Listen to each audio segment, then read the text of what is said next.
Breaking news, the FDA is approving the updated COVID-19 booster. I want to bring in Natalie Azar, an NBC News medical contributor who treats post-COVID-19 issues.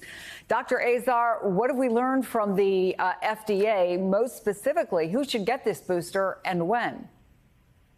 Yeah, hi, Chris. Good afternoon. So this was expected and anticipated. We were actually expecting this on Friday, so certainly the way the FDA finalizing this decision before tomorrow's CDC meeting was necessary. So what's happened is that they have now approved the updated booster for both Moderna and Pfizer for individuals 12 and up, and they have granted authorization for these updated vaccines to individuals 6 months to 11 years. What the FDA's job, Chris, is to authorize and approve medications, vaccines, et cetera. It's up to the CDC, who is meeting tomorrow, to give us better guidance on who should be receiving these updated shots. And I think we're going to start hearing the terminology changing as well, Chris. Rather than calling things boosters, I think that the CDC is going to try to communicate that this is going to turn into possibly an annual vaccine, much like the flu shot. But again, which individuals are going to be prioritized for the shot, we will find out tomorrow. Of course, it's our expectation that they will include individuals 65 and older, people who are immunocompromised, pregnant women, and that sort of thing. In terms of the general population, it remains to be seen and heard how they weigh in on that tomorrow, Chris. Yeah, what struck me, because we got this statement from the FDA, and I'm reading from it right now, and under what you need to know, they say individuals 5 years of age and older, regardless of previous vaccination status. So yeah, that does not mean a booster. That means even if this is your first shot, get it, right? Yeah.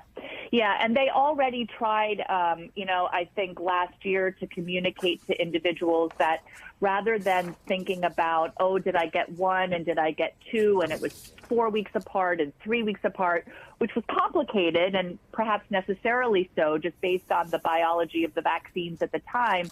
Last year, I think there was an effort to try to streamline that communication and make it easier for people to think about it rather than thinking I need 2 shots 4 weeks apart.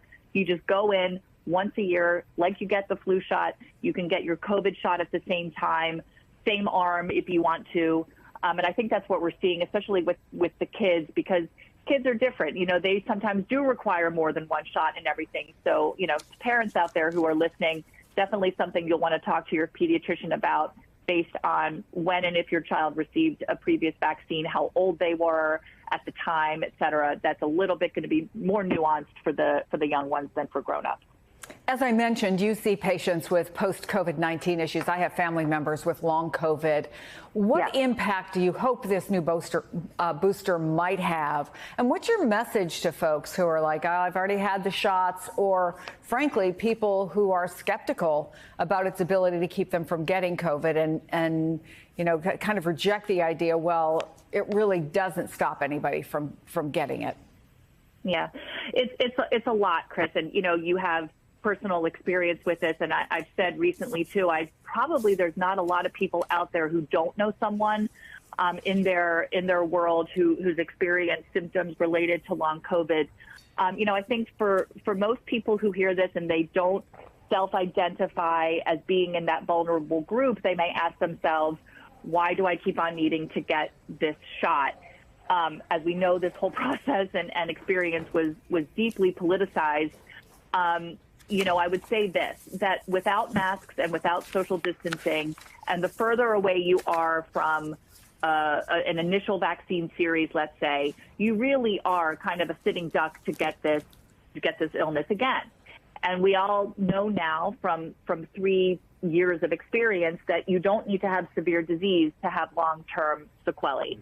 And so what does the vaccine provide you? Well, it provides you with short-term protection against infection. We know that the antibodies that you develop that protect you from getting that sore throat and sniffles, they go away. But the other part of the immune system that's triggered is much more durable, and that will still protect you potentially from severe disease. But the hope, of course, is that by getting a vaccine and getting a yearly, quote, in air quote, booster, will prevent severe infection, of course, lower the viral load if you do get infected, and we hope, and also based on evidence, that could prevent potential long-term consequences in the form of long COVID. But I think what I think happened in the beginning, Chris, is that we had this idea that this would be a short-lived pandemic, that we would all, stay home for 2 weeks and it would go away, or that we would get 1 or 2 shots and it would be gone. But it's not. It's an endemic virus now, and it's something that we will have to contend with, for the foreseeable future, just like the flu. So that's it. That's how you weigh it individually. Everybody comes at this different. I don't think it's a one-size-fits-all, but I would just urge people to become as informed as possible about all the potential consequences of not vaccinating, and make a decision that's right for them. Dr. Natalie Azar, who got on the phone very quickly for us, thank you so much for that.